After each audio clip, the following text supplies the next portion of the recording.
SCP-6004 The Rainbow Serpent Part 1.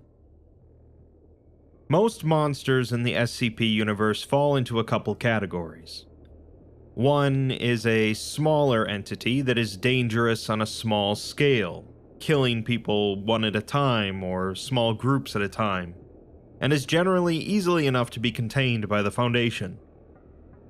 Another are the world-ending threats, the eldritch abominations and unknowable anomalies lurking at the periphery that can easily wipe out all of humanity, and generally do. But sometimes you get some unique monsters that fall somewhere in between. SCP-6004 is what most would consider to be a kaiju, a giant monster on the scale of Godzilla or Ghidorah, although perhaps a bit larger and more destructive than those. It also has a rather particular motive for its destruction, and it's this motive that the Foundation is going to have to contemplate as they engage in warfare with it. Let's dive in.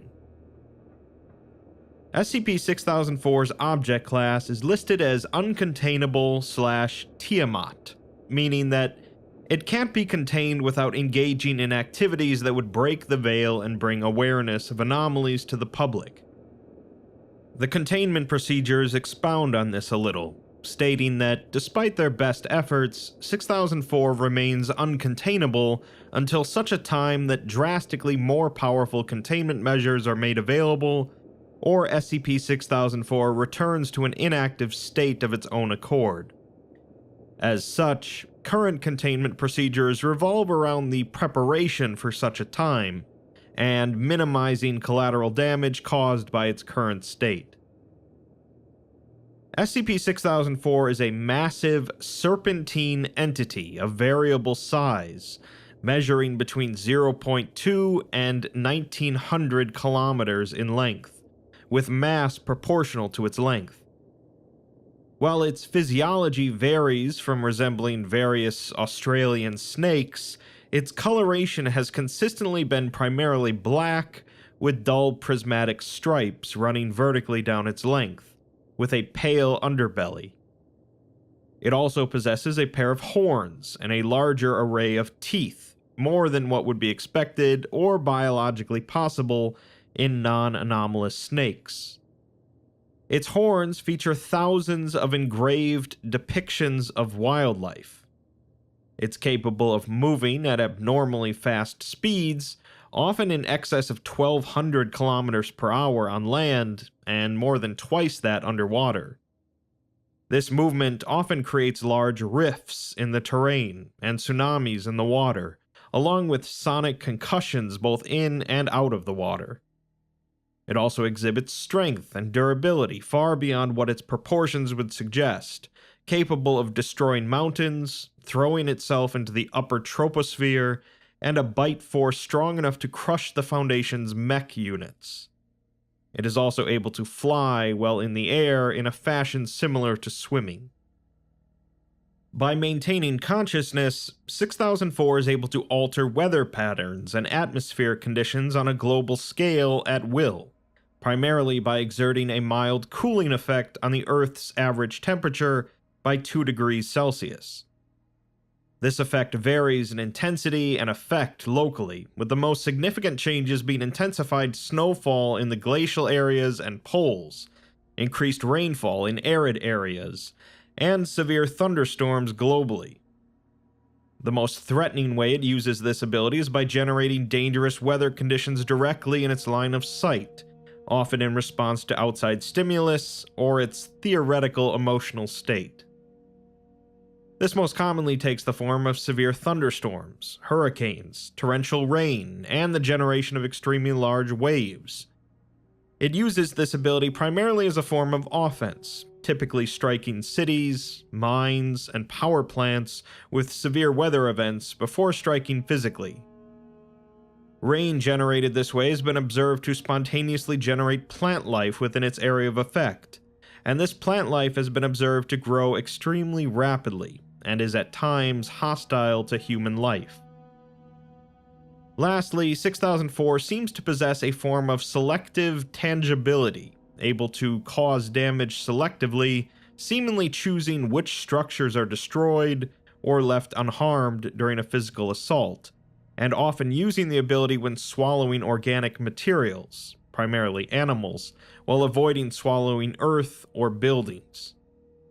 It is known to consume living humans when besieging populated areas, and is often observed regurgitating various fauna local to the immediate area. So, it's a massive serpent that can generate incredible weather patterns and seems to have a bit of hatred for human life and civilization. Of course, the rainbow serpent is an entity from Australian Aboriginal mythology, often regarded as a creator deity. It is a giver of life, but can be destructive if angered, bringing forth thunder and lightning. It seems that the rainbow serpent has been angered. We're given a statement from site director Alan Tibbles on the matter, in which he says that prior to 6004's discovery in March of 2020, there was a lot of discussion within the Foundation regarding how much humanitarian aid to provide towards fighting the 2019-2020 Australian bushfires. They knew it wasn't their problem to deal with, but it's human nature to want to help one another, and in the case of those at the Australian sites, their homelands. Despite his own feelings towards the matter, those at Site 40 were spread too thin to offer any more than nominal support to firefighters and rescue groups, particularly with the growing concern that they had towards the unusual seismic activity being felt around the Australian continent. They knew it was anomalous, and emails and communications were sent back and forth discussing what to do. Ultimately, survey teams were dispatched to find the source, but this was less than successful due to the fires. They decided to wait until things calmed down before trying again, but they all know now what a mistake that was. Tibbles says that the lesson to be learned here is simple. They need to stop working around the poor decisions made by the non-anomalous world and act more directly. Had they done that, they wouldn't be in the mess they now find themselves in. Beginning in December of 1988, unusual seismic activity began to be detected throughout mainland Australia, particularly around the eastern coast of New South Wales. Initially, this wasn't believed to be anomalous, so it was ignored, but over the following years, this seismic activity grew in intensity and frequency, until finally in 2019, it was decided that investigators would be dispatched from Site 40 to investigate. Investigation showed that the source of the activity was located within Wollemi National Park, an area comprised of around 500,000 hectares of wilderness located between the Blue Mountains. Investigations were halted before more precise measurements could be taken due to the bushfires, when intense wildfires affected the area in question, and it was decided that investigation would resume upon the fires being put under control. While waiting for conditions to improve, drastically more intense seismic activity was detected from within the area, culminating when firefighter Mark Delaney was reported to have disobeyed orders while attempting the rescue of a panicked civilian who had fled into dangerous terrain within the national park. The subsequent events led to SCP-6004 emerging from a subterranean cavern and departing the area. Foundation investigation into this event uncovered the remains of Mr. Delaney pinned beneath a large granite boulder close to the ruined entrance to a large subterranean cabin, surrounded by evidence of rock slides and an emergence event. His remains revealed a portable video camera worn on his helmet, which captured the events following his attempted rescue of the as yet unknown civilian leading up to the emergence of SCP-6004. In the video, Delaney is working with other firefighters to suppress the fires, in poor visibility. He's requesting support from another firefighter in retrieving a ladder from a truck when an unidentified woman is seen running towards the flames. He calls out for her to stop, but she appears unable to hear him and is in a highly panicked state. She continues into the woodland at speed, with Delaney giving chase. Another firefighter can faintly be heard calling for him to stop. The woman is heard calling out to someone named Jamie as Delaney enters the woodland, obscuring the camera's view with smoke and embers. He continues chasing her, occasionally swearing, falling once but continuing after her. He occasionally loses sight of her but continues running for another minute and a half before entering a clearing on the edge of a ravine. Past the ravine, a mass of flaming wilderness can be seen, and the woman is cowering at the edge. Delaney approaches the woman, grabbing her and examining her, but she appears hysterical and unresponsive to his questioning.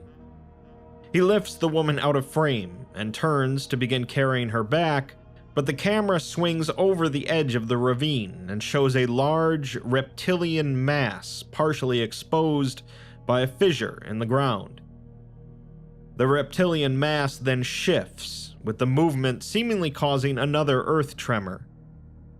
Delaney stumbles, hanging onto the ground, as a jutting ledge on the opposite side of the ravine splits from the surrounding earth, with several flaming trees falling onto the scaled mass. The mass flinches away from the burning vegetation, and much more severe tremors begin. An extremely loud roaring sound can be heard, cutting out the audio for the remainder of the footage as the scaled mass retreats beneath the earth. The camera then looks towards the sky, showing several lightning flashes through the smoke as rain begins to fall. The earth tremors worsen, and the camera moves back to the ravine to show a much larger mass emerging from the earth, resulting in the upheaval of a significant quantity of stone and earth. Frame-by-frame analysis shows that the mass is the head of SCP-6004, on fire and visibly roaring. Delaney and the woman are thrown back, with the camera pointed to the sky. The Serpent can be seen rising into the air before disappearing in the smoke. Torrential rain begins to fall into the frame, and the flames recede. Following the emergence of the Serpent, severe thunderstorms rapidly formed over the areas affected by the bushfires, effectively dousing them by mid-March. While the Foundation began to track the Serpent, investigation revealed that areas affected by these thunderstorms began to exhibit anomalously rapid plant growth. Additionally, both Foundation and mundane weather monitoring organizations detected a reversing of global warming trends. Initially, the Serpent remained airborne within these thunderstorms, which progressively expanded in area and began appearing further and further from the location of its origin point. Foundation monitors quickly realized that the anomalous rains formed by it were mainly forming above areas affected by desertification and deforestation. During the initial phase of it remaining within Australian borders, these storms covered thousands of square kilometers of farmland, forests, residential areas, and cities. This was accompanied by large-scale destruction of property as large trees displaced structures. Multiple Foundation sites were mobilized to aid in the search, rescue, and relocation efforts in aid of those affected, with global occult coalition forces also offering support. Meanwhile, multiple unsuccessful efforts were made by the Foundation to neutralize the Serpent, which had been determined to be the logical cause of these events. Their efforts were typically met with violence from the snake, often in the form of lightning strikes or bites. It was during one of these failed attempts that the Serpent was first observed to attack a human settlement. On March 27th, around 6 weeks after its initial appearance, it directly attacked the city of Canberra. At 10:47 a.m., intense thunderstorms formed over the city, with wind speeds measuring over 140 kilometers per hour. This was promptly followed by the Serpent descending from the clouds and making landfall, having attained an unknown size and mass. It proceeded to strike and bite the ground across the city, swallowing a great measure of infrastructure as well as the city's inhabitants. Notably, it targeted Parliament House in particular, flinging most of the building and its occupants into the air with extreme force, with some debris and individuals later being seen orbiting Earth. This attack prompted response from multiple Foundation MTFs, including both ETA-5, Jaeger bombers, and Tau-5, Samsara. But by the time of their arrival, the Serpent had departed and 74% of the city was destroyed, with 197,000 people missing. No bodies were located, and survivors were subjected to mass amnesticization with the cover story of an asteroid impact. Despite renewed efforts from both the Foundation and the GOC to neutralize, redirect, or otherwise contain the Serpent, it continued to attack human settlements, largely targeting cities, mines, areas of intense pollution, and coal power plants. Each of these attacks resulted in the majority of the population of the given area being consumed by the snake, with surviving surveillance footage showing the snake to be simultaneously tangible and intangible, as it visibly phased through structures believed to have been deliberately left intact by the entity. Following these attacks, the Serpent has always been observed to travel to remote locations and regurgitate consumed materials. Ensuing investigation into these sightings showed drastically increased wildlife populations in areas where the snake was seen to vomit, as well as increased fertility in the soil. Due to the scale of the damage, survivors began to be housed in safer areas of locations previously attacked. Temporary power sources became necessary on a large scale due to the disruption to power grids, with many turning to solar power.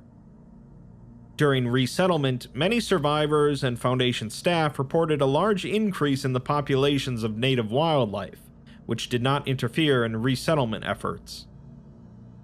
In late February, the Foundation, the GOC, Marshall Carter and Dark, and a major sect of the Church of the Broken God came to a truce so as to determine a method of control and containment for the snake.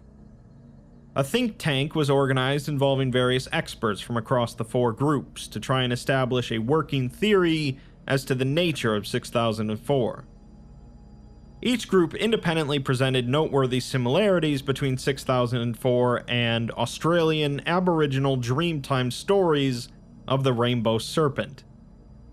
Research into all available folklore and consultation with relevant unaffiliated persons was initiated with the goal to find a ritual or other avenue of interference that could be used in the entity's containment. Parallel with the think tank, the Foundation and GOC began expedited development of experimental weaponry, designed with the assumptions that 6004 shared metaphysical similarities with some other redacted entity. This project came to be known as Project Mongoose. Following the destruction of Sydney, an investigatory unit operating out of Site 40 was deployed to the area in an attempt to gather any information possible about 6004 and its effect on areas attacked by it. As this was the first major city to be destroyed, it was hoped that some significant information would be discovered. The team arrived in northern Sydney and were instructed to head for Rushcutters Bay via the city center, as the destruction was particularly intense in the former region. The team was instructed to document and mark the locations of any notable anomalies that had resulted from the Serpent's attack, as well as mark survivors' locations with flares for Foundation rescue teams.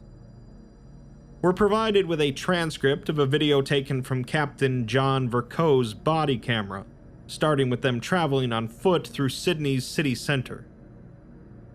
Much of the surrounding structures are severely damaged by emerging plant life, particularly large eucalyptus trees, along with signs of massive impact events.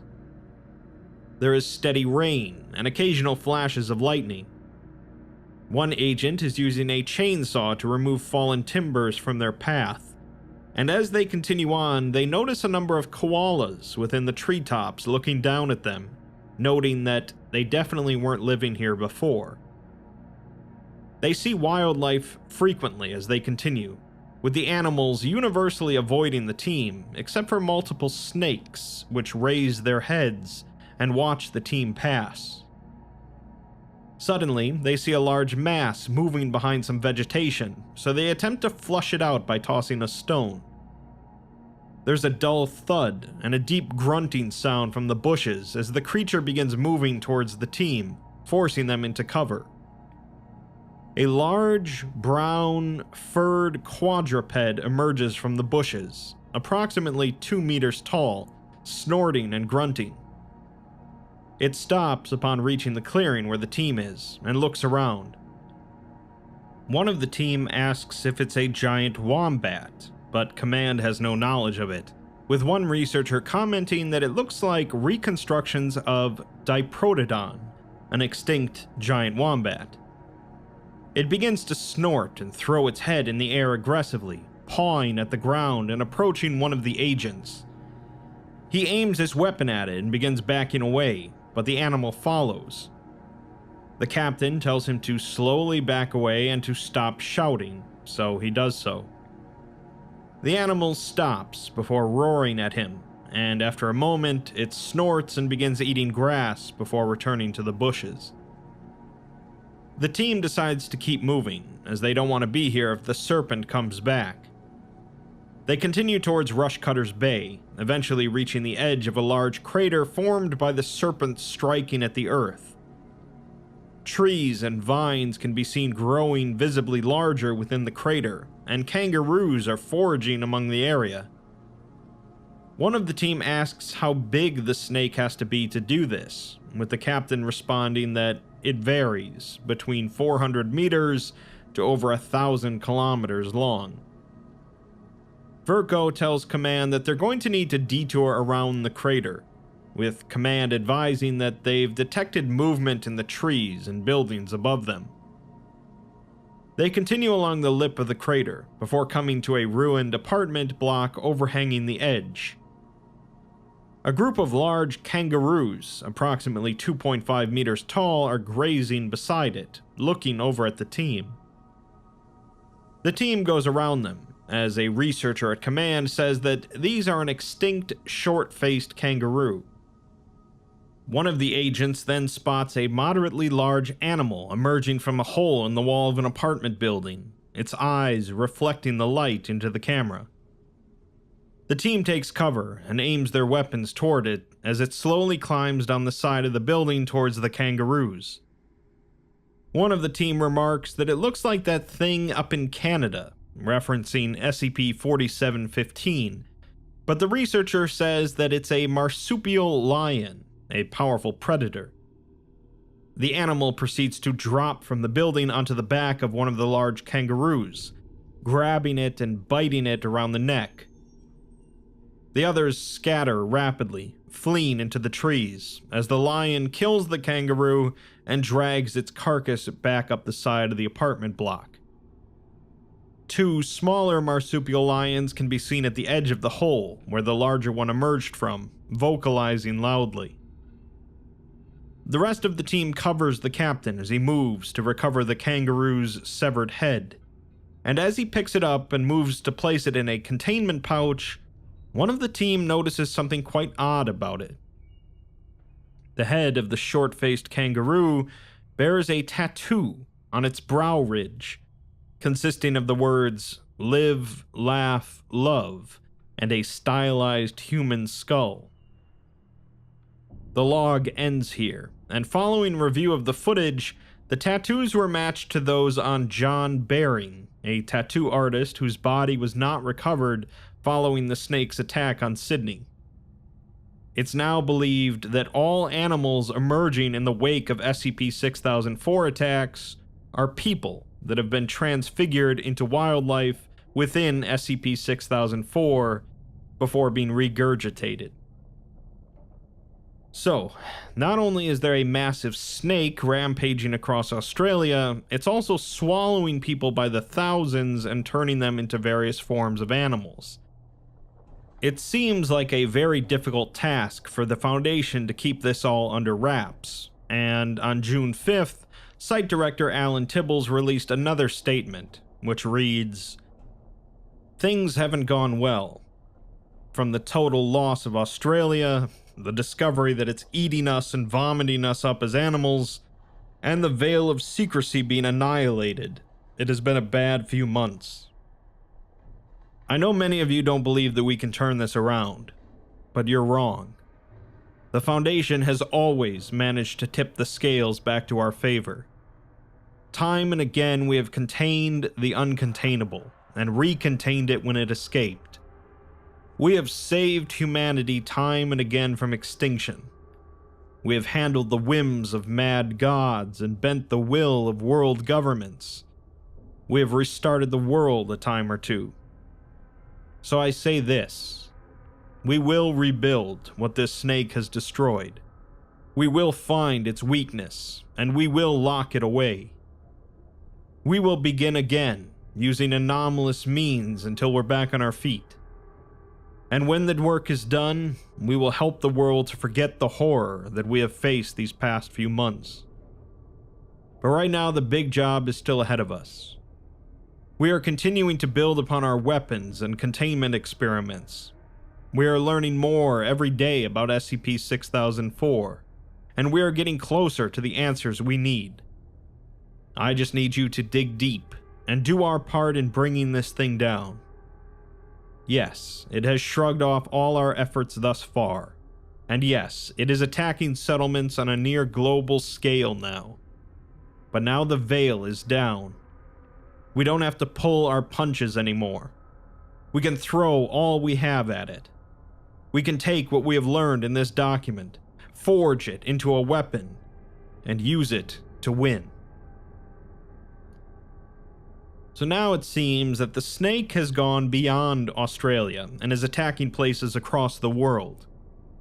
This is pretty bad, obviously, but now the Foundation can really go after it without worrying about keeping things a secret.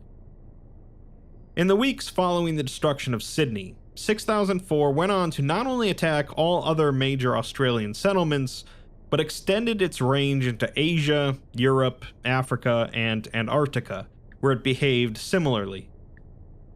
While the Foundation and the GOC did make hundreds of attempts to stop, incapacitate, neutralize, or otherwise contain it through various means, including but not limited to the use of mechs, L-guns, high-energy concentration orbital railguns, and Class Sigma autocannons, it continued to attack settlements with impunity. The death toll so far is believed to be in the billions.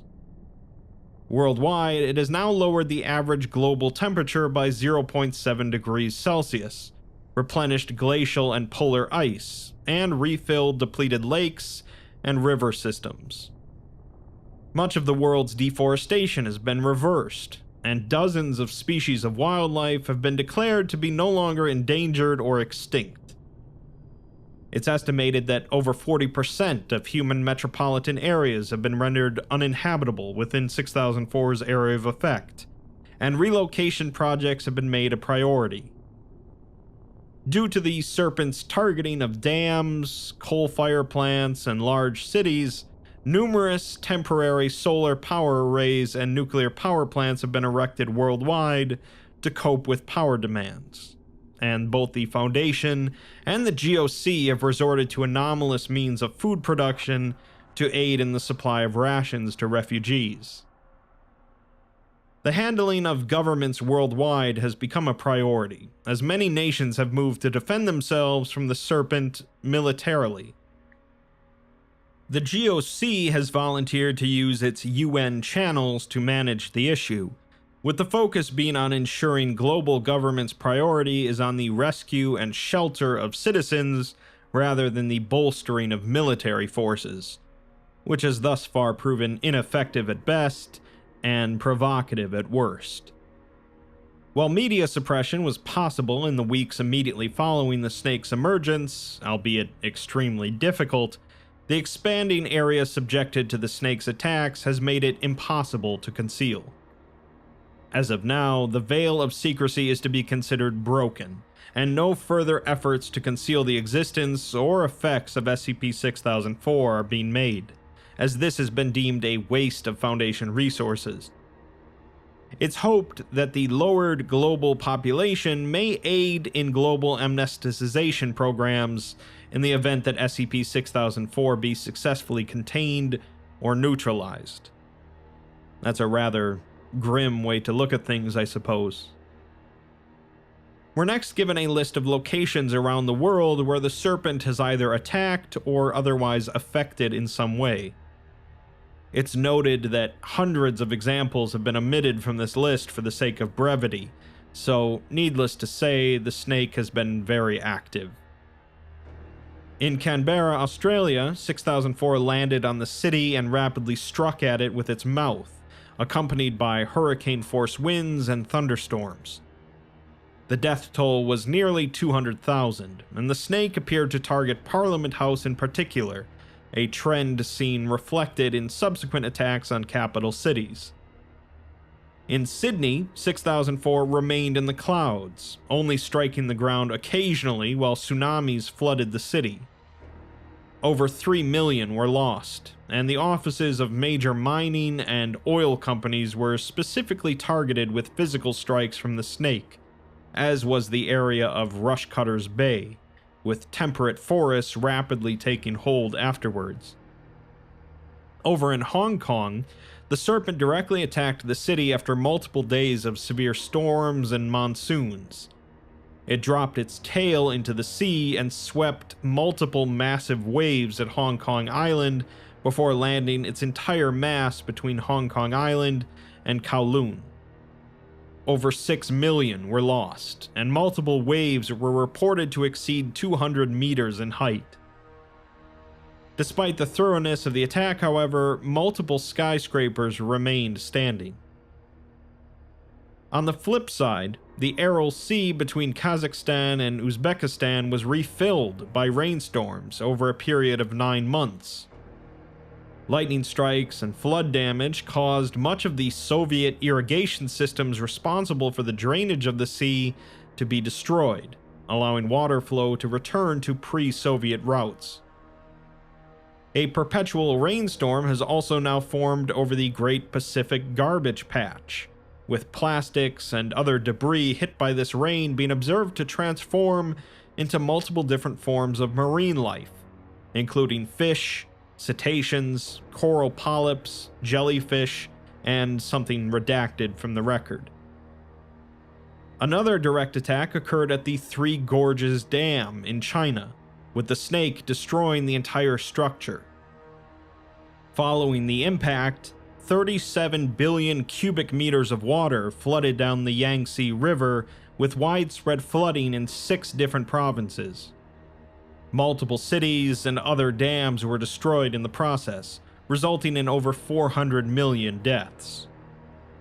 Despite multiple drainage attempts prior to the attack, the perpetual thunderstorms to the north of the river caused by 6004 had caused the dam's reservoir to be extremely full. At a coal-fired power plant in Taiwan, multiple lightning strikes entered the plant, causing a series of steam explosions. The precise nature of the rapid lightning strikes suggests that 6004 is able to understand the plant's function by unknown means. The 11 glaciers atop Mount Kenya in Kenya began rapidly expanding at the same time as the Serpent awoke, and it's estimated that all of the glaciers will return to their pre-1890 levels by 2030. A nuclear processing plant in Russia was attacked by the snake, in which it proceeded to swallow multiple structures, including multiple disused nuclear reactors and waste storage tanks. Thunderstorms here also caused rapid plant growth, and Foundation investigations following the attack showed that nuclear contamination in the region has reduced drastically. In the Sahel region in North Africa, long periods of rainstorms formed over the entire region, triggering anomalously rapid plant growth and soil revitalization. The Serpent itself directly struck several communities, swallowing and transfiguring nearly 1 million people into wildlife.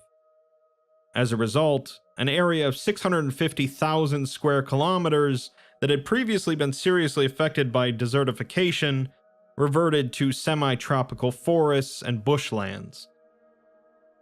The Congo Basin in Central Africa experienced a widespread reforestation as a result of the rainstorms, and multiple settlements within the area previously within forest boundaries were attacked, with over 48 million transfigured. An area of 148,000 square kilometers had been converted to rainforest, and numerous endangered and previously extinct animals have been reported to be inhabiting the area in large numbers. In an area of grazing lands in eastern Australia, the snake directly attacked over a period of several weeks, consuming over 70 million livestock animals before rainstorms triggered the growth of native flora in the form of temperate forests. Wildlife regurgitated in this area has primarily been previously extinct animals, and has drastically changed the local environment. The presence of numerous specimens of carnivorous megafauna in the area has rendered it unlikely to be resettled in the future. The Serpent flew over much of Antarctica, causing increased snowfall and causing increased auroras over the southern pole.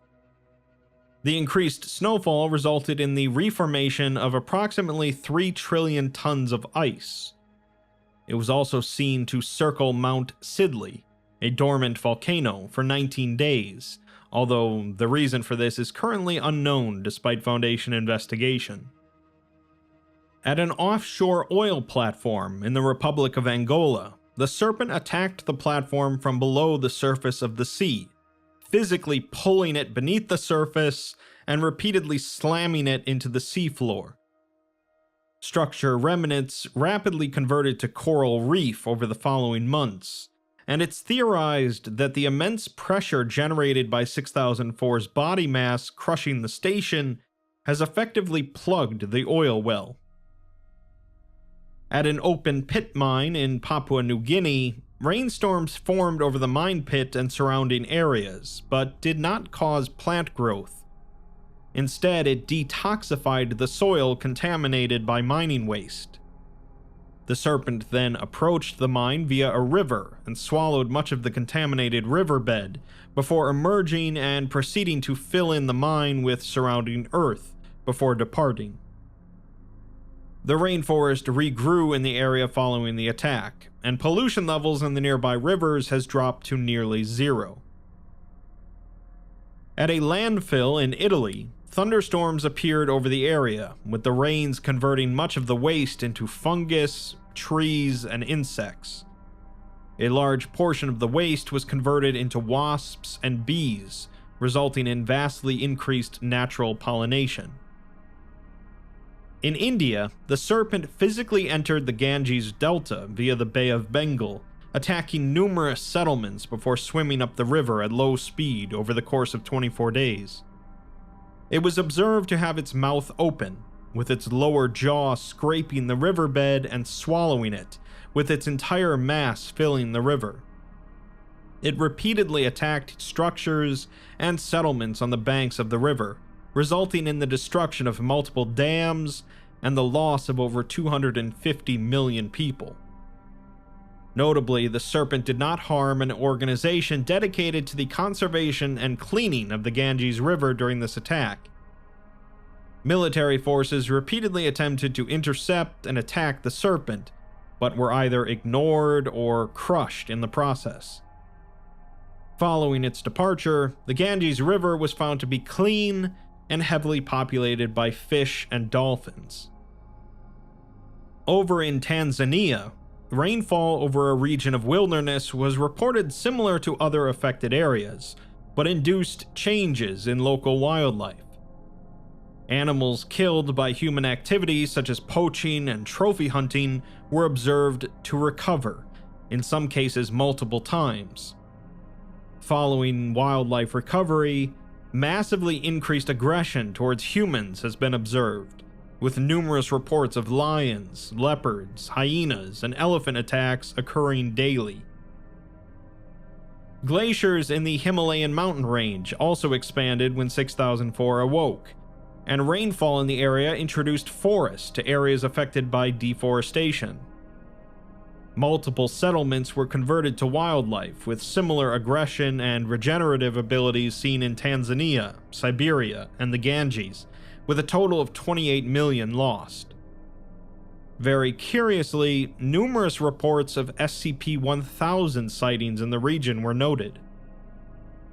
Finally, thunderstorms formed over numerous palm oil plantations in Indonesia, causing native vegetation to rapidly grow in an area exceeding 280,000 hectares.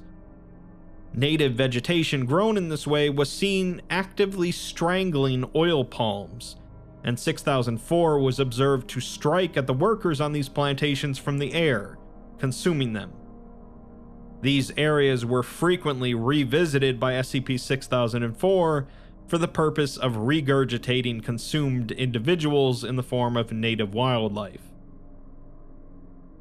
Following the destruction of the Three Gorges Dam in China, Foundation plants within the Chinese government reported significant unrest within the party. There was immediate mobilization of military assets not affected by the floods under the name of preparedness. Despite attempted Foundation intervention, much of China's military resources were relocated to Beijing, including at least 80 nuclear weapons. Multiple attempts were made by both Foundation and GOC diplomats to discourage the CCP from antagonizing or engaging SCP-6004, citing the failure of India's military during the Ganges attack and potential fallout, but failed to make progress and were eventually barred from discussions with the Chinese government. Multiple plants remained within the party and continued to relay information to the Foundation and GOC. Rather than use further resources attempting to negotiate with China, it was determined that the Foundation would continue to prioritize the attempted containment of 6004 and the development of Project Mongoose. So, it seems that an unstoppable threat has started rampaging across the world in a rage against humanity, and humanity is damn sure trying to find a way to stop it. Keeping something like that under wraps was pretty much always going to be a lost cause, but the Foundation's usual MO in a situation like this is to neutralize the threat and then get things back to normal through whatever means necessary. The only issue is if they can't neutralize the threat. It's very likely that nukes are going to make an appearance soon, and we'll just have to see how effective the Foundation's Project Mongoose is. Chances are that it's not Godzilla, but it could be. SCP-6004, The Rainbow Serpent, Part 2. When last we left off, a giant snake out of Australian Aboriginal mythology had awoken and begun a hateful rampage across the Earth. Humanity was apparently a disease, and it sure seemed to be the cure, effortlessly demolishing entire cities and converting millions of people into other animals. The veil of secrecy surrounding anomalies was completely shattered, as various world militaries tried to fight back to no avail, and not even the Foundation or the GOC could bring the Great Snake down. They've still got a trick up their sleeve, however, the mysterious Project Mongoose, but there may not be much left of civilization by the time they get it ready. To make matters worse, it seems that the Chinese especially aren't going to go down without a fight, and are prepping their nuclear weapons to finish off the beast once and for all. Let's continue. At 4:23 p.m. on October 27, 2020, Foundation satellites detected that SCP-6004 was airborne and approaching the biggest metropolitan region of China. Shortly afterwards, Site-40 received a message from an agent embedded within the Chinese government reporting that the party is in a state of panic, the military is on high alert, and officials are talking about nuclear weapons. The agent was advised to attempt to discourage the use of nuclear weapons, and it was decided that an early prototype for Project Mongoose was to be diverted to the South China Sea and used in an attempt to incapacitate the Serpent before it could arrive in the metropolitan region. It was theorized that despite operating at 37% of the capacity of the projected output of the finished weapon, the prototype would be able to induce unconsciousness or a sleep state in 6004. A camera feed from some recovered military footage shows a battalion of soldiers readying to attack, with multiple artillery and rocket launch platforms in sight amidst the heavy rain. Lightning frequently illuminates the scene, and the Serpent can be seen approaching from the southwest within the cloud cover, approximately 8 kilometers away. A sergeant can be seen in the foreground on a radio, requesting for Air Force support. The Serpent's head dips below the clouds as it approaches, and it visibly shifts its appearance to resemble different species of snakes simultaneously while roaring loudly. Multiple rocket platforms appear to be readied, and multiple gunships enter the frame, opening fire onto the Serpent, who doesn't react as it continues flying. A gunship is forced to take evasive action as a coil of the Serpent's body emerges from cloud cover, colliding with the ship, which detonates. 18 ballistic missiles are then launched from the ground, entering cloud cover and detonating. For a brief moment, a number of soldiers can be seen staring at the clouds, some asking one another if it had been killed, before the Serpent emerges from the clouds at high speed. Multiple lightning strikes hit the area, killing most of the soldiers on the ground instantly. Task forces operating out of multiple Chinese Foundation sites were mobilized to aid in the evacuation of civilians across the Serpent's projected path. As the evacuations were carried out, numerous Chinese Air Force combatants were dispatched to attack the Serpent, with multiple eyewitness accounts reporting that 6004 largely ignored these attacks. It instead continued heading northeast towards Beijing, with widespread thunderstorms and anomalous plant growth following in its wake. Foundation and GOC forces began treatment and organization of evacuated civilians within various staging areas throughout China. Task Force 341, tasked with aiding in the evacuation of Beijing, was halted by armed forces and ordered to exit the area. Despite multiple attempts at diplomacy, they were forced to withdraw, and sent a communication to Site 40 stating that the evacuation of Beijing was impossible due to the military locking down the city on the orders of the General Secretary, and they've declared the Foundation to be enemies of the state.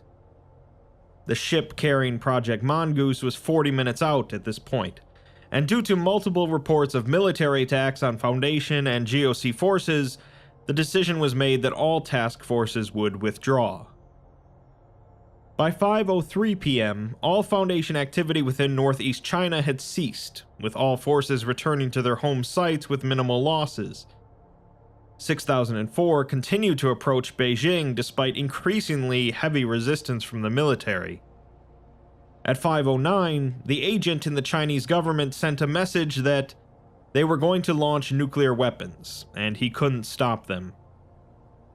Following this message, the SCPS Indominus was ordered to fire the Mongoose prototype as soon as possible.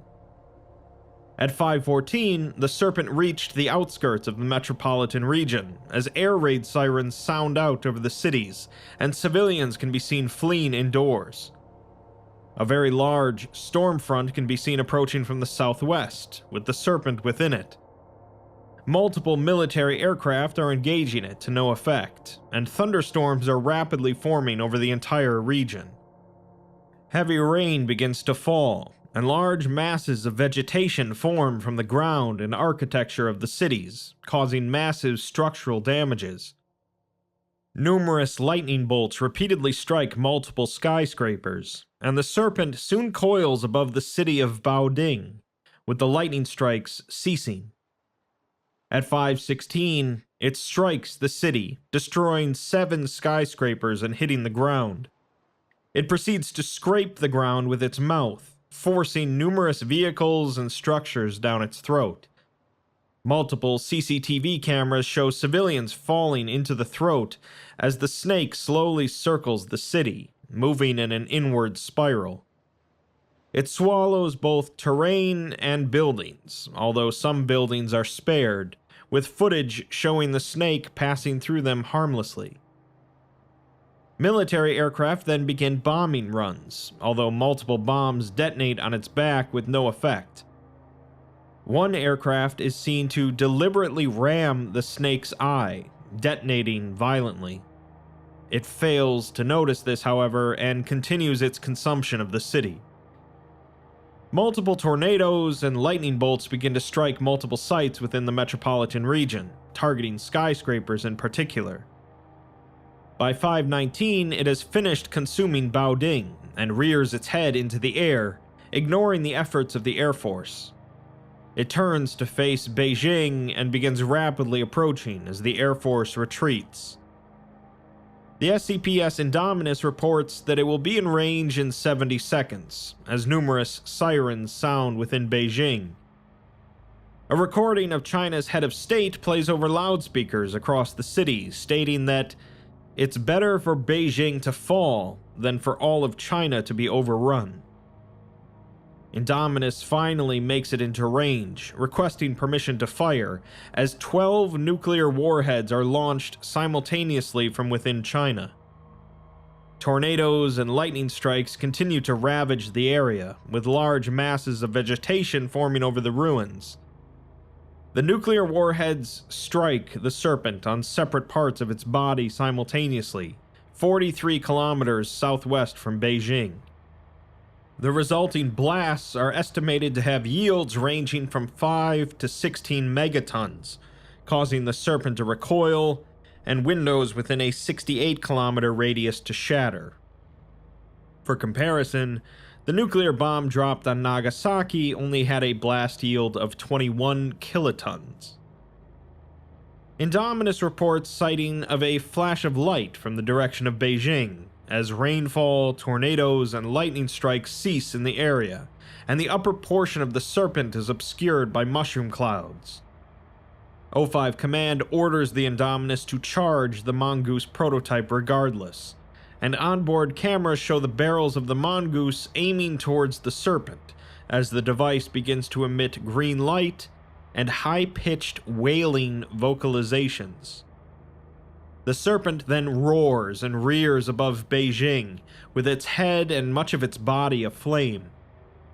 It does not display any sign of damage despite this, and tosses its head violently, extinguishing the flames, before turning towards Beijing and flinging itself at the city.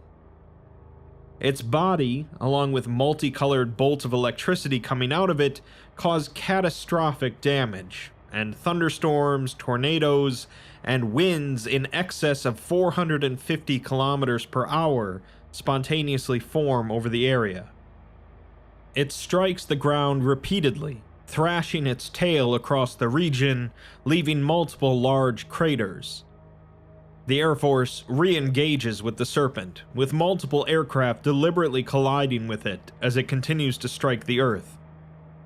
Lava begins to emerge from multiple craters as a result of its strikes, while Project Mongoose technicians aboard the Indominus begin the firing sequence. The prototype begins wailing more intensely and emitting flashes of dark green light.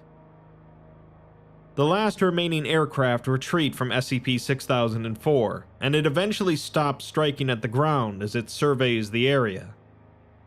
Tornadoes and lightning storms dissipate, and vegetation begins to form in areas unaffected by the emergence of lava.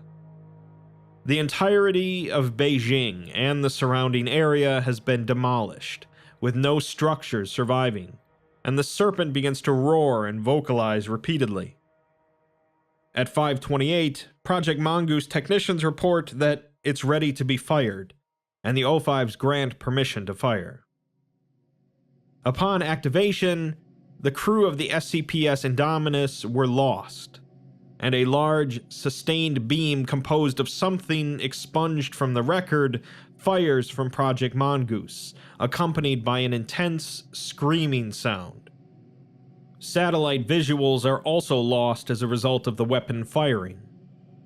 A fault, however, occurs within the Mongoose prototype, causing an energy failure and the machine shuts down. Satellite visuals are regained as the weapon's vocalizations cease, showing that the entity appears to have taken notice of the beam. It rapidly propels itself into the cloud cover, visibly tracking the mongoose beam as it passes and impacts a mountain range, destroying approximately 32 square kilometers. The Serpent emits a low vocalization and approaches the Indominus, entering the South China Sea and raising its head out of the water to inspect the prototype for 4 minutes, before submerging itself beneath the surface and leaving the area. Following the departure of the Serpent from the area, no search and rescue operations were carried out in the region. The death toll from this incident has been estimated as being in excess of 140 million. An investigation into the former site of Beijing showed the formation of 3 fault lines, previously undiscovered species of flora and fauna, and masses of human remains. 6004 was tracked to the Pacific Ocean before being lost in deep waters. After a period of several hours, it was deemed to be safe for the Indominus and the mongoose prototype to be recovered, with further research and development to be carried out. Well, that didn't seem to go well for anyone. Project Mongoose seems to have been a big failure, although, to be fair, it was only an untested prototype. As for what exactly it is, we're provided a bit of an overview on it. Following the Serpent's emergence, multiple attempts at containment were made, with conventional means quickly proving to be useless, along with high-level Foundation devices. Hecor devices bounced off its hide, Class Sigma autocannon fire passed through it, Scranton Reality Anchor-derived devices had no effect, and their mech units were at best bulldozed and at worst totally ignored. In short, the Foundation needed a new weapon, and whether it would allow for 6004's containment or its neutralization was deemed irrelevant. To this end, the Foundation reached out to the GOC, whose prowess at killing anomalous entities was famed, feared, and even hated throughout the anomalous community. The GOC were, of course, already aware of the entity and were working towards its neutralization. They were receptive towards a collaboration, and development soon began, utilizing numerous resources, both mundane and anomalous. As the Serpent began to move over larger portions of the globe, development became increasingly desperate. Both Marshall, Carter and Dark and Church of the Broken God assets were recruited and used in the construction of the device, in addition to the combined resources of the GOC and the Foundation. This collaboration led to what has become known as Project Mongoose, a long-range, charged particle emitter that draws on thaumaturgical, reverse-siphoned Hume energies, and something else redacted, to produce a devastating directed blast. It was agreed that the GOC would manufacture the charged particle emitter, while the Foundation would manufacture the barrel and focusing rings necessary to amplify and control the beam. Specialists from the Church of the Broken God aided both parties in the construction of these elements. Each site produced a smaller prototype for the purposes of testing, with one of these prototypes being fired at the Serpent in Beijing. As of November 23, 2020, the Serpent has expanded its area of operation to encompass the entire globe. Multiple attacks within the Americas are being reported daily, and Project Mongoose has been completed. Due to the prototype's charge sequence causing the annihilation of all life forms within a 444-meter radius of it, all components have been fitted, mounted aboard a GOC-class Lincoln satellite, and launched into orbit, from where it will be fired remotely. Due to the immense energy requirements and complex reactions, orbital Project Mongoose requires 444 seconds to fire after the location has been locked. As such, it is now the Foundation's responsibility to fire it at 6004 when an opportunity arises, with all efforts being made to create such a window of opportunity. Following the destruction of Beijing, the Serpent was not seen for a period of 9 days, remaining submerged in the world's oceans. An overall improvement in the health of coral reefs was detected, and numerous vessels were lost at sea in hurricanes and squalls.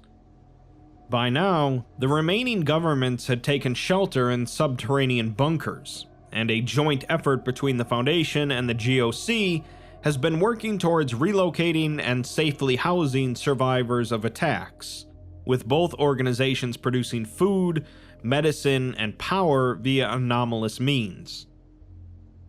Soon, the Serpent was detected beneath the Arctic ice pack, with pack ice being seen thickening and expanding, returning to pre-1948 levels within 2 days. It then proceeded to circle an area slightly outside the Arctic Circle and portions of northern Siberia, Canada, and Alaska, consuming large numbers of livestock and humans.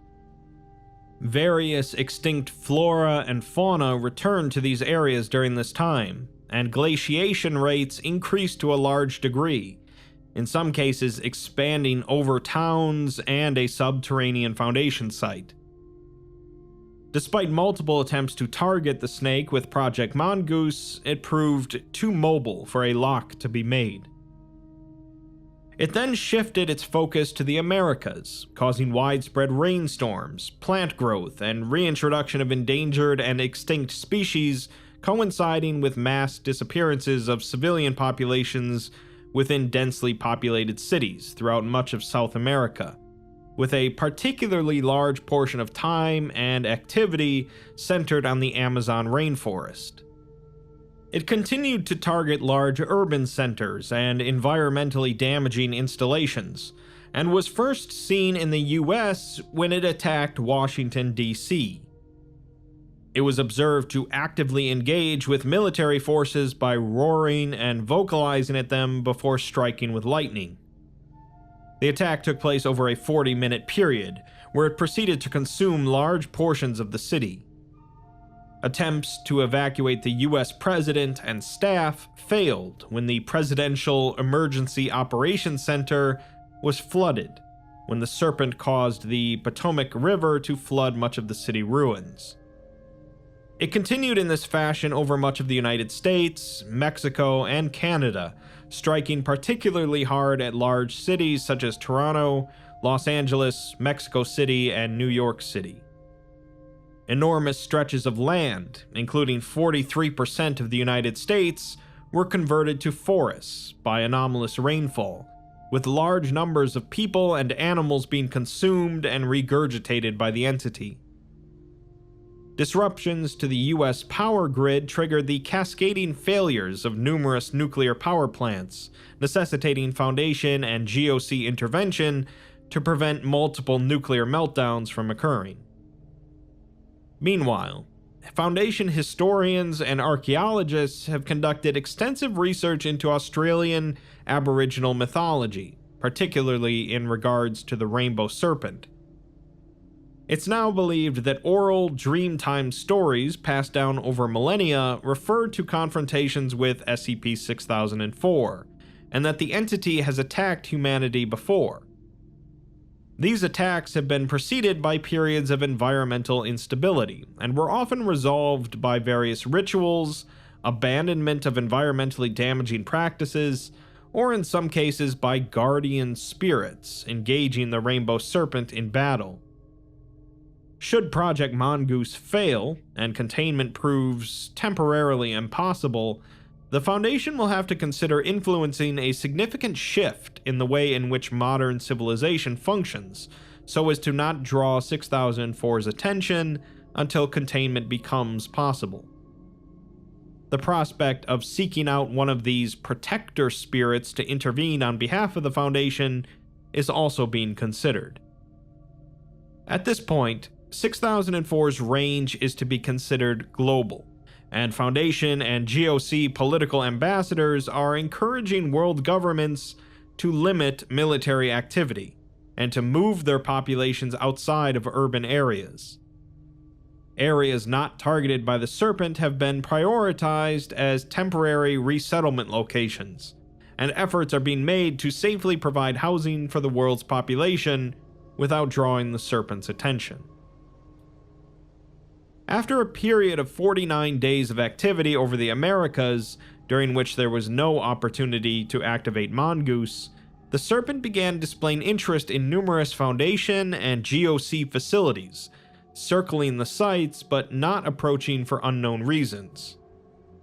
It was during one of these events that it began examining the Global Occult Coalition Advanced Weaponry Facility, one of the 2 locations where Project Mongoose was developed. While investigating it, the snake began to exhibit signs of agitation, and satellite imaging showed the facility entering a lockdown, with multiple weapons platforms, including their Mongoose prototype, being activated. It was at this time that the O5 Council voted 8-5 to fire the orbital Mongoose upon both the Serpent and the Advanced Weapons Facility. The ends justify the means, as usual. Orbital Project Mongoose is activated and begins its charging sequence. Guidance rails and focusing rings can be seen moving into position as the barrel system aims at both the facility and the Serpent. Green light and wailing vocalizations begin emitting from the device, causing numerous visual glitches and illusions to appear on footage acquired from onboard cameras. GOC access to the weapon is blocked, and the GOC attempts to contact Site-19 but are ignored. Multiple attempts to access Project Mongoose are detected and blocked, and diplomatic ambassadors are sent to meeting sites to ensure GOC cooperation. SCP-6004 begins to vocalize loudly and continues circling the site, seeming to direct the vocalizations at the AWF. Movement from the Serpent causes a portion of the AWF's exterior to separate from the surrounding mountainside, resulting in an unidentified weapons platform mounted to this region to fire prematurely. The projectile impacts the snake's tail and detonates violently, but causes no damage. It stops vocalizing for a moment, however, and begins roaring and coiling into a striking position.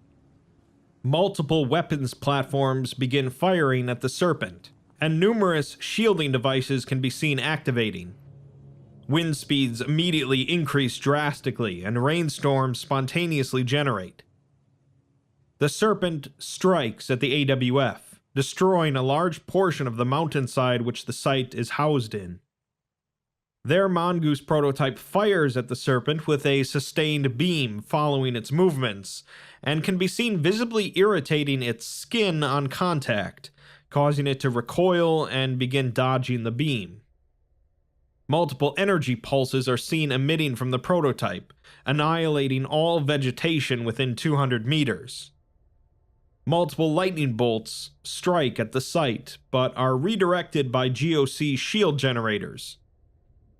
The Serpent attempts to fling large portions of earth and rock towards the prototype with its tail, but is unsuccessful due to the site's shielding system.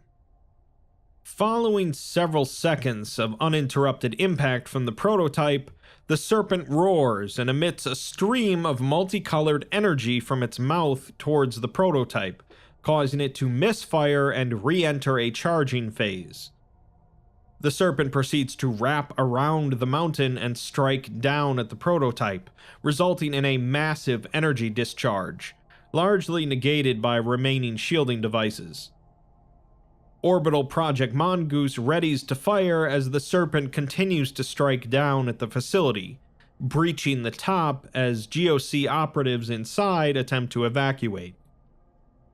The Serpent rears back for another strike as the Orbital Project Mongoose fires a sustained beam, with resultant vocalizations, described as a metallic scream, being heard by surrounding satellites and in a 44-kilometer radius of the facility. The Serpent raises its head towards the source of the noise and is engulfed in the beam, along with the AWF.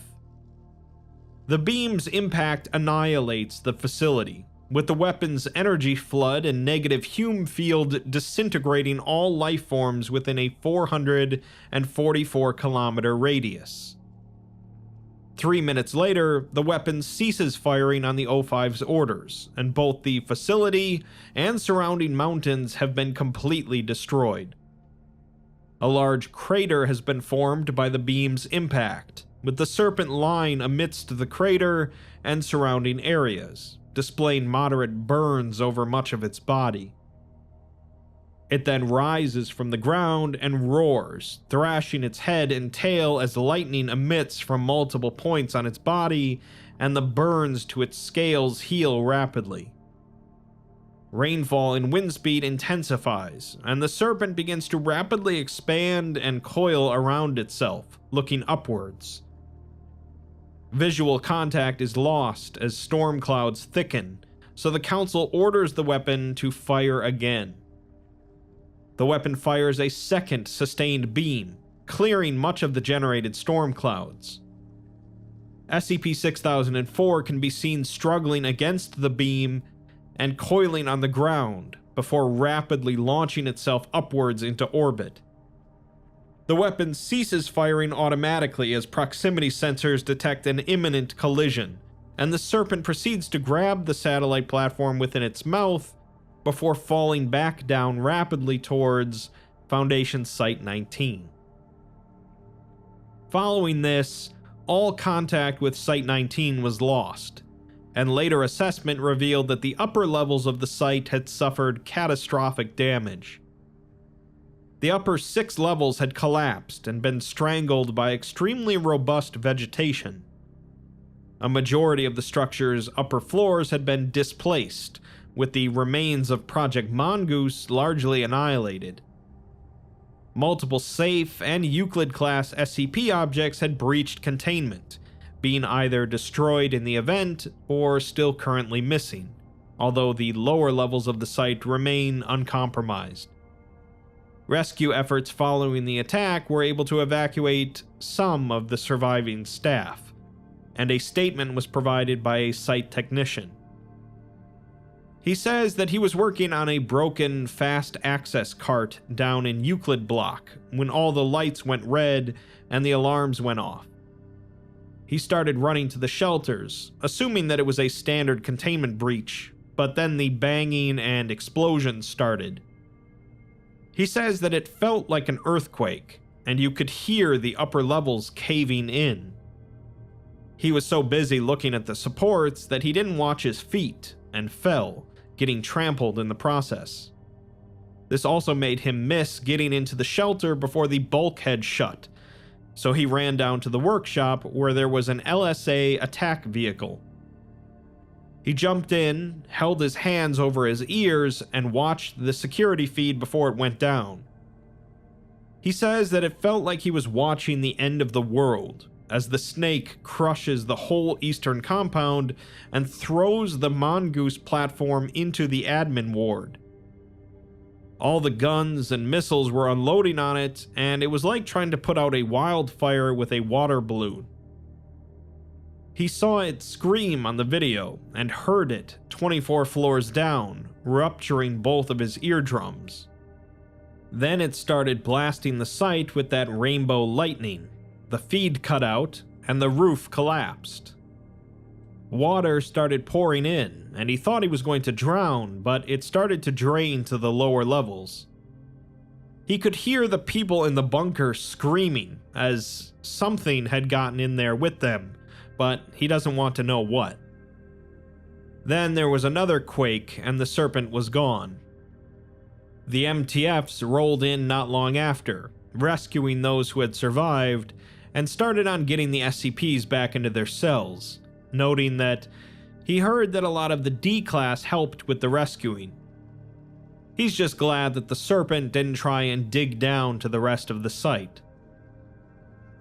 Following rescue and excavation efforts, it was determined through witness interviews that SCP-6004 had attacked Site-19 largely with the use of the same energy seen in Beijing and the GOC facility, throwing orbital Project Mongoose at the site's administrative wing and by physically landing on the eastern compound before striking at the main site.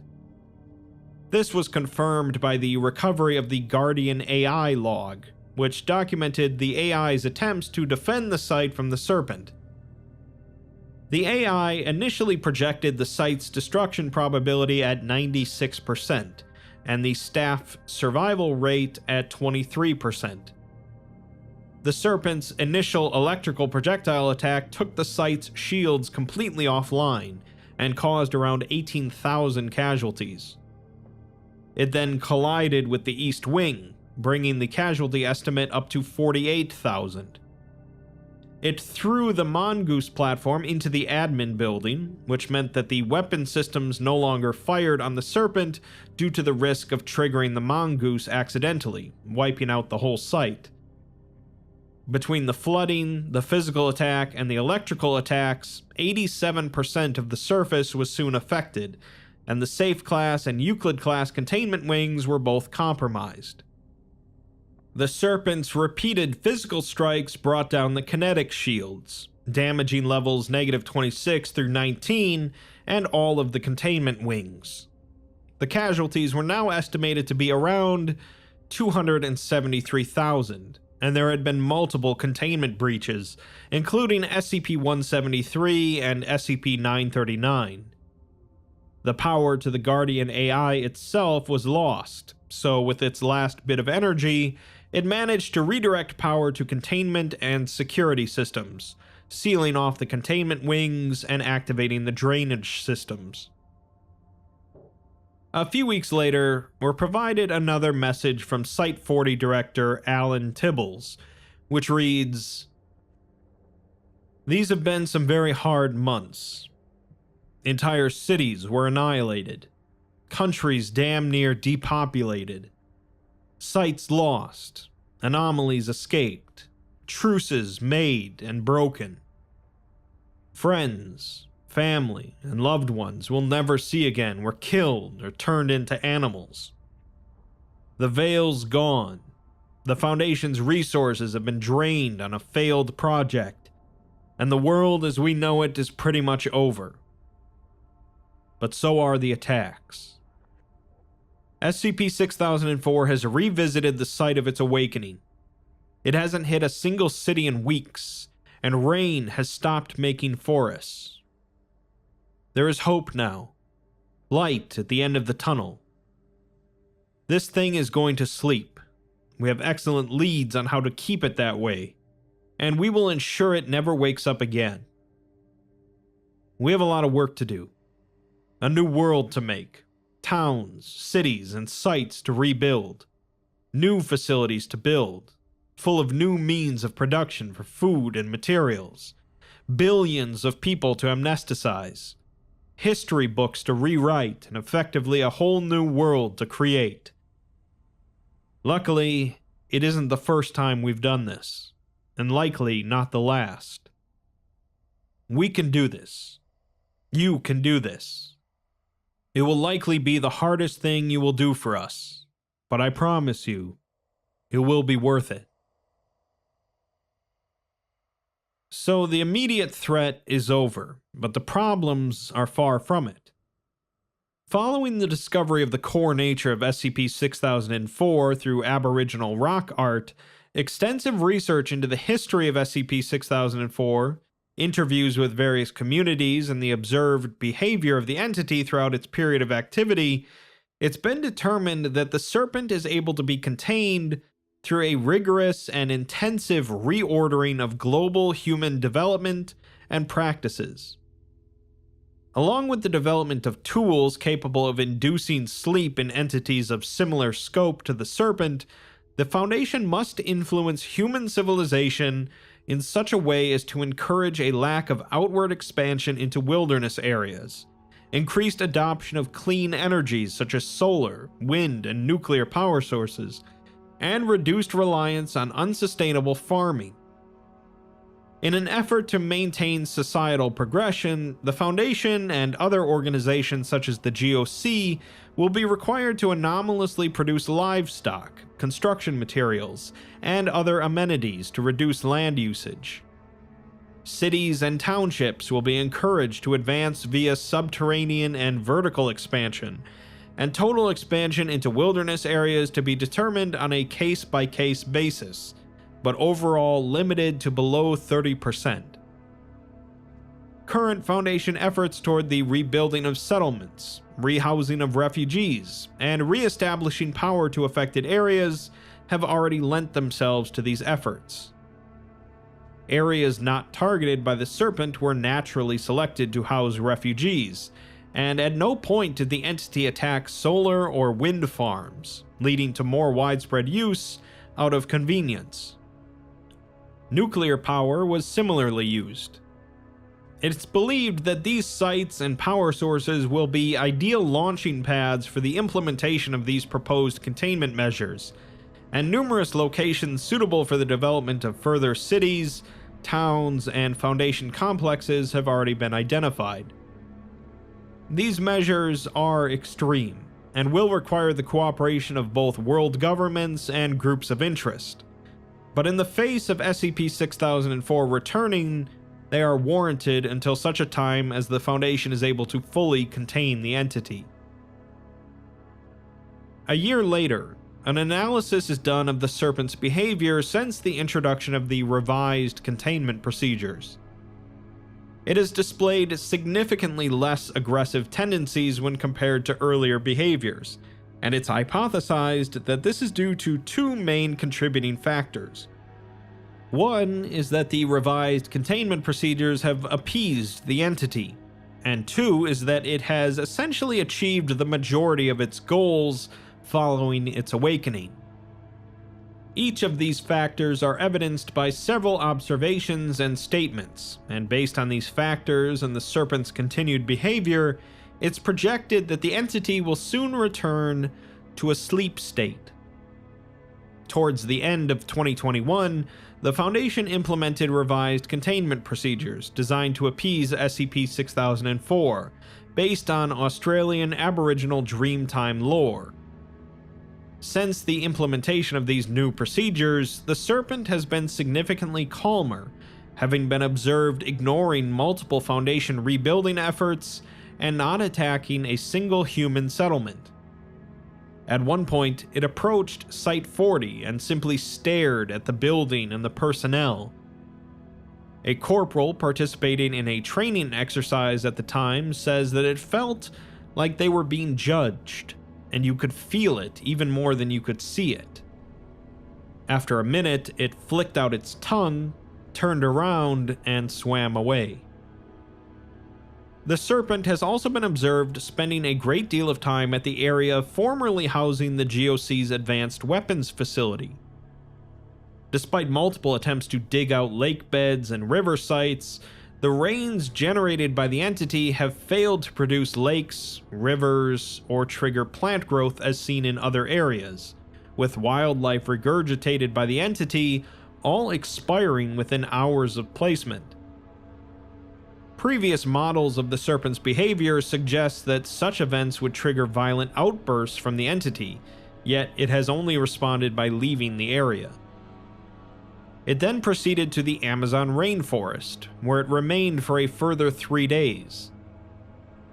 The other primary cause of the Serpent's reduced hostility is likely a result of it achieving its goals, primarily the reversion of the global environment to a state similar to that of pre-human habitation, and the repopulation of various species of endangered and extinct flora and fauna. It has been observed that as global temperatures have fallen, the Serpent has appeared less aggressive. The same can be said in regards to global wildlife populations rising and the reduction of air pollution.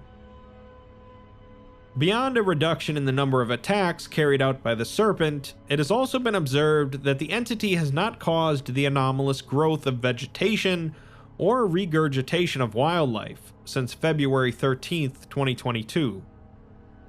While attacks on human structures and settlements can be seen as an expression of aggression on behalf of the Serpent, the generation of forests, wildlife, lakes, and rivers is exclusively motivated by returning its environment to a pre-human state. The cessation of this behavior indicates that the entity is satisfied with the current world state. Following its visitation of the Amazon, the Serpent has been sighted resting within large bodies of water multiple times, and its movements have become noticeably more sluggish, displaying signs of fatigue, including yawning. It has been heading in a consistent direction, with predictive models placing it as heading towards the Wolamai National Park, where it was first discovered. Barring unforeseen outcomes or provocation, it's estimated that it will return to the site of its discovery by late October 2022 and re-enter a period of hibernation. Project Mongoose research is being utilized in the development of technologies capable of ensuring that it will remain in hibernation. Following this, it's possible that widespread use of amnestics on global populations may allow the Foundation to rebuild a veil of secrecy. Additionally, attacks on humans by wild animals have continued to be much more frequent than before the Serpent's discovery, with these attacks universally occurring within newly formed wilderness areas, and displaying teamwork beyond the capabilities of species involved, with some cases involving the cooperation of multiple differing species. However, these attacks have become less frequent as time progresses, and eyewitness statements have observed that where animals would previously chase or attack any individual found within wilderness areas, animals have more frequently been seen to observe people at a distance, often withdrawing after a short period. Attacks by these animals can be broadly categorized into 5 categories: rabid, provoked, defensive, predatory, and guided, with the first 4 being typical, and the last being believed to occur due to the Serpent's influence. The working theory is that this behavior may involve lingering influence associated with its apparent desire to prevent human impact on natural environments. While attacks of this nature were previously observed to be immediate and coordinated, more recent encounters appear to have been limited to individuals who were in the process of activities discouraged by the current containment procedures, such as land clearing, waste dumping, and recreational hunting. Given the trend of observation before attack, it is believed that sustainable, low-impact activities within wilderness areas will soon be safe for the civilian population to engage in, along with low-impact construction. Lastly, we're given the revised version of the containment procedures and description for SCP-6004. Its object class is now listed as Keter, and the containment procedures involve 27 Lloyd-Tibbles consciousness nullification devices installed around the perimeter of the Serpent's containment area in Wolamai National Park. These devices were derived from Project Mongoose, Scranton Reality Anchors, and other technologies provided by donors and derived from assets that are designed to block an entity from accessing a conscious state of mind, locking them into sleep or a coma. To further ensure that 6004 does not breach containment, the Foundation is to continue to encourage world governments to limit expansion into wilderness areas, and all human activity in these areas must be as non-destructive as possible. A joint effort between the Foundation, the GOC, and the Mana Charitable Foundation has been established to anomalously produce food, construction, and technological materials rendered impractical to produce conventionally by these containment procedures. As for the description, it's mostly what we already know, with it currently being 700 kilometers long and being practically impervious to damage. It also is capable of displaying a compelling and direct influence over the natural world, up to and including a clear influence over the behavior of wild animals. During the latter parts of its previous activity, attacks by various large and small fauna on humans were common. These attacks often involved multiple disparate species working in tandem, until apparently satisfied. This behavior has continued under specific circumstances after its hibernation, universally involving aggressive habitat expansion or activities such as recreational hunting acting as catalysts. It is extremely probable that any future conscious activity on the part of SCP-6004 may lead to the extinction of human civilization. For this reason, for the survival of society, it must remain asleep.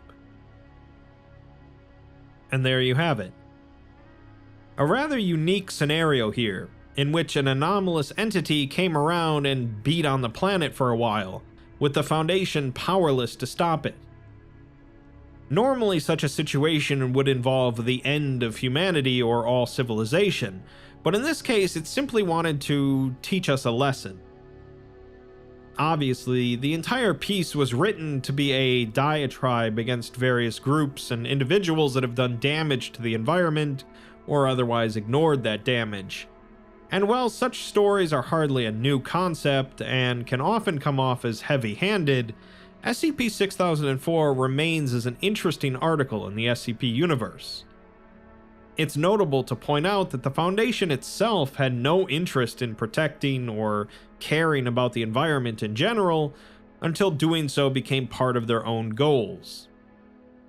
The concept of a giant monster that awakens to exact revenge on humanity for various damages we've done isn't a new concept either. But while these stories often involve the monster either being killed or otherwise stopped, this one was somewhat unique.